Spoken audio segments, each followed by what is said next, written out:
Dr. Fred Okengo Matiangi failed to agree on several issues, including the opposition flag bearer, with the former deputy president, Rigathi Gachagua, and the Wiper party leader, KALONZO Musyoka, during their meeting that was conducted at an undisclosed location. According to the reports, which I will also share with you in this particular analysis here, it says that Matiangi made it very clear that for him to join Rigathi and KALONZO and form a coalition, then he must be the flag bearer. Yet KALONZO Musyoka, on the other side, being supported by the former deputy president Rigathi Gachagua, also made it very clear that this time round he will not step down to support another presidential candidate. Therefore, he must be on the ballot. Martha Karua, on the other side, negotiated for the deputy president position. After they failed to agree, this is exactly what Fred Matiangi did in that meeting. Matiangi totally refused to sign the document for press release after that meeting.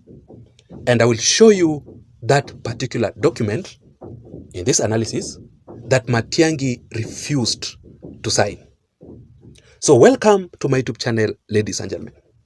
My name is Jason and you are listening to Jason Vibes Radio, political channel. Even before we begin this particular analysis, if you are listening to me and you haven't subscribed, just take a second now and subscribe for you to receive the latest political updates from this channel and also the best political analysis. Thank you so much for your support. Now let us begin right from here. I want you to have a look at this particular photo here. This is the photo that was taken during that meeting. And you can see all the opposition leaders here. As I have said, this meeting was conducted at an undisclosed location simply because the former deputy president Rigathi Gachagua, who was among the organizers of this particular meeting, is currently being monitored very closely by the government. So Rigathi must do everything possible to avoid mitego ya serikali.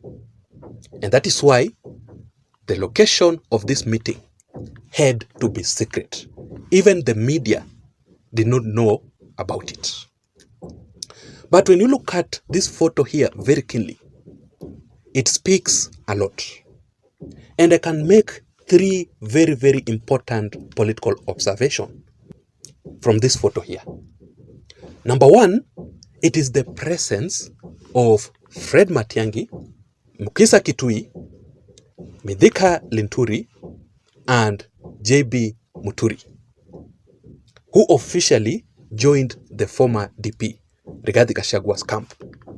Meaning, this is a very, very big win for Rigathi. And I must congratulate Rigathi on this. At least, Rigathi succeeded on uniting the entire opposition together for a meeting. One thing that I really, really admire about Rigathi is the effort. Truth be told, Rigathi huwa anajaribu sana compared to the Wiper party leader KALONZO Musyoka. But the biggest question here is, for how long will all these leaders stay united? Will they maintain their unity up to the 2027 general elections? I want us to wait and see. That is the first observation. The second observation is the absence of the Jubilee Party Secretary General, Jeremiah Kioni. I expected Jeremiah Kioni to be with Fred Matiangi in this particular meeting here. Because Jeremiah Kioni, who always represents Uhuru Muigai Kenyatta, the former head of state, has been campaigning, thoroughly campaigning for Matiangi. Even when Matiangi jetted into the country, the person who went and received Matiangi at the JKIA was none other than Jeremiah Kioni. So the question is, why do you think Jeremiah Kioni boycotted this particular meeting here, which was very, very important in the entire opposition team? Now, this is not the first time that Jeremiah Kioni has been boycotting each and every political event organized by the opposition, KALONZO and Rigathi. When Martha Karua was launching her new political party, Jeremiah Kioni boycotted that event, right? When Eugene Wamalwa was launching his political party, Jeremiah Kioni also boycotted. So Jeremiah Kioni here boycotted this particular meeting because of only two reasons. Number one, it is because he is in a fallout with these opposition leaders, akina Martha Karua, akina Rigathi Gachagua, and KALONZO Musyoka, or he was instructed by the former head of state Uhuru Kenyatta not to attend this meeting. Number three, the third observation, it is the absence of the Gen Zs in this meeting. Now, this is where Rigathi Gachagua failed terribly. In my opinion, at least Rigathi Gachagua angetafuta two Gen Zs, a gentleman and a lady, so that they can replace Morara Kebaso, because Morara Kebaso officially defected from Wamunyoro. And by the way, you heard what Morara Kebaso said. He blasted this particular meeting here, saying that there is no way the Gen Zs can vote for these people here, because there is no a representative of the Gen Zs in this particular meeting. So this is exactly where Rigathi Gachagua failed. And according to my observation, majority of the Gen Zs across the country have been supporting the former DP Rigathi Gachagua because of only one reason. It is because of how Rigathi Gachagua attacks William Ruto. Because the biggest political enemy of William Ruto currently are the Gen Zs. The Gen Zs don't want William Ruto at all, especially after the Gen Z protests, where several Gen Zs were killed. You saw the documentary from the BBC. So the Gen Zs are very angry with William Ruto. That is why they have been supporting the former DP Rigathi Gachagua. But there is no way the Gen Zs will support Rigathi Gachagua anymore if the Gen Zs are not represented in Wamunyoro. That is where Rigathi failed. And also the issue of the gender card. How comes it is only Martha Karua who is a female leader in this particular meeting here? I think Rigathi Gachagua should do everything possible to ensure that he brings in more ladies in his Wamunyoro camp. And in my opinion, the best person that Rigathi Gachagua should look for is Purity Ngirishi. Purity Ngirishi wanted to become the governor of Kirinyaga County. So that is the person that Rigathi Gachagua should look for to join his camp and improve on the gender card. So those are the observations.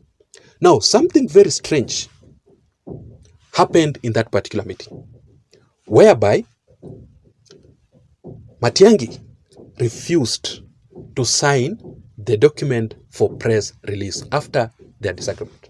Let me show you that particular document here. It says, this is part of the agreement, a failure to set up a commission that inspires the confidence of Kenyans and all concerned parties may set the context for rigged election in 2027, which Kenyans shall not accept. We will not stand idly by as Kenya is dragged into darkness. We reaffirm unwavering commitment to defend the Constitution, protecting the rights of each and every Kenyan, and resisting the tyranny in all its form. Justice must be served. Then there is a part in that document that says it is issued from Nairobi on the 29th of April 2025, which was yesterday. Then it was signed by, number one, Honorable Martha Karua, and you can have a look at Martha Karua's signature. It is very visible. Number two, Dr. Stephen Kalonzo Musyoka. Kalonzo signed that document. You can see his signature there. Then followed by His Excellency Rigathi Gachagua, the former DP. Rigathi Gachagua signed that document. You can see it. Then Eugene Wamalwa, who also signed that document. It is there. Mithika Linturi, who also signed that document. Then we have Torom Saitoti. By the way, Torom Saitoti was actually the former director of the Kenya National Bureau of Statistics, was part of that meeting, and he also signed. But Fred Okengo Matiangi did not sign. Where is Matiangi's signature there? It is not available. Matiangi refused to sign that document because of their disagreements in that meeting. They will still conduct several other meetings and see if they can come up with an agreement, especially about the flag bearer. Otherwise, this is already a red flag. And trust me, these leaders here will not go far. These leaders here will not go far. If you can still remember the original One Kenya Alliance that had leaders like Gideon Moi, Kalonzo Musyoka, the Speaker of the National Assembly, Moses Masika Wetangula, and also Musalia Mudavadi. What happened? Mudavadi and also Wetangula defected. They joined William Ruto. And in the One Kenya Alliance, only remained with Kalonzo Musyoka and Gideon Moi. So the same issue here will happen very soon. Trust me. These leaders here will not go far because Matiangi wants to be in the ballot, and also Kalonzo Musyoka must be in the ballot, no matter what. So let us wait and see how things will turn out to be. I don't know what you think. I want to know your opinion in the comment section below. Because the question is, do you really think that these leaders here can succeed to remove William Ruto and Raila Odinga from power in 2027? That is the question. Please don't forget to subscribe to this channel for more political updates. Remember, my name is Jason. I'm out.